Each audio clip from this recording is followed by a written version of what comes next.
Thank you. We are Animal Rebellion. We are working to highlight the impact of animal agriculture on the climate emergency and on the people and the animals trapped within its system.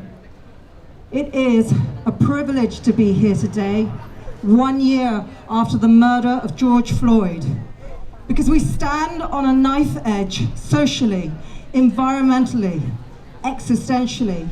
Our climate and ecological systems are collapsing. Our animals and our wildlife, the biodiversity we rely on to survive, are being decimated. People are dying. Injustice and inequality are everywhere. The system has failed us. The government has failed us, and it will continue to fail us. The police, crime, sentencing and courts bill is a threat to our freedom of speech and civil liberties. It will expand on racist stop and search policies. It will criminalize Gypsy, Roma, traveler communities' way of life, and it will destroy our ability to hold to account a government that is burst in colonialism, intoxicated by influence, steered by cronyism, driven by corporate interests. Every great advance in human rights has stemmed from protest, and we will not allow this government to take away that right.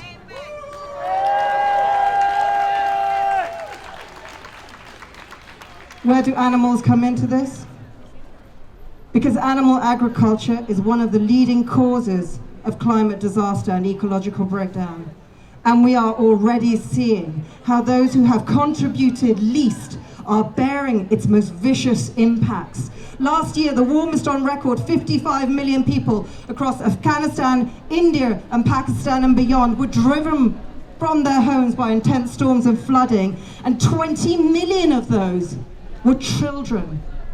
Treating the natural world as if it were a factory, a supermarket, a slaughterhouse, a rubbish dump has taken us into the sixth mass extinction. Only 4% of animals living today are wild. If you ever needed a figure to sum up just what we're doing to this planet, that is it.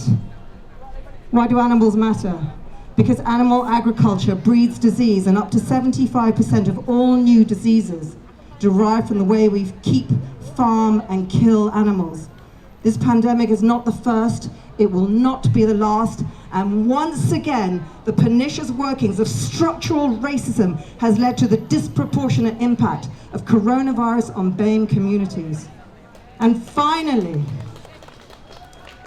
animals matter because we cannot claim to lead lives of compassion and equity if up to 80 billion sentient, intelligent creatures are stripped from their mothers in infancy, raised in darkness and disease, and slaughtered when young for their bodies to be consumed. This isn't just sentimentality, this is practicality.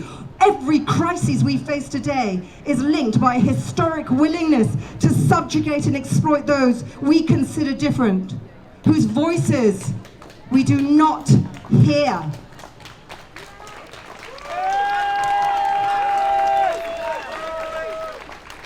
I want to quote Dr. Nafeez Ahmed. I quoted him before, and I will say his words again until we finally absorb them. The convergence of events we are witnessing is a symptom of a wider process of global systemic decline. And the ultimate driver of this is a way of living and being premised on self-maximization through plunder of the other, where the others are different humans, different species, or the planet itself.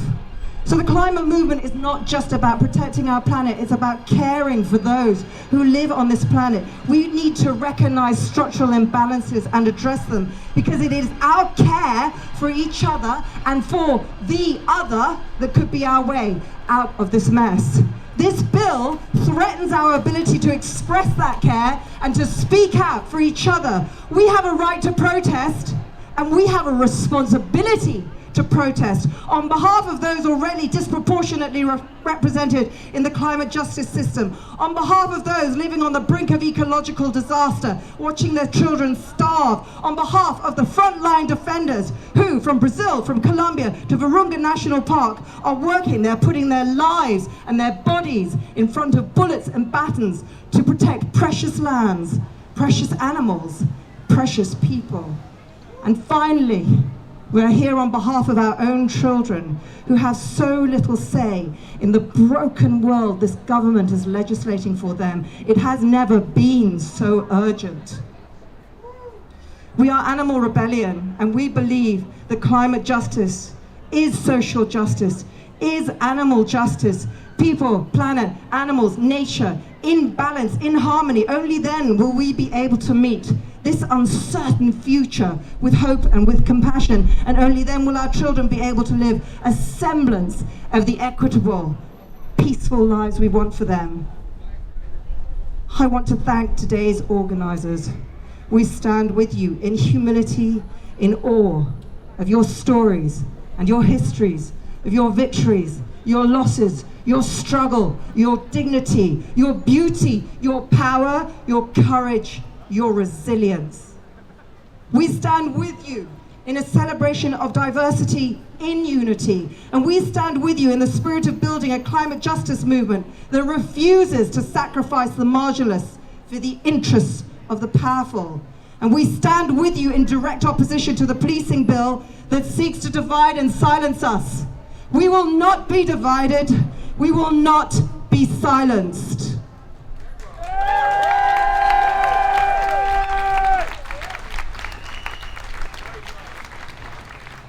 Look around you here today. All ages, all genders, all sexes, all professions, all religions, united. We need a vision to aim for. Today is it. Thank you.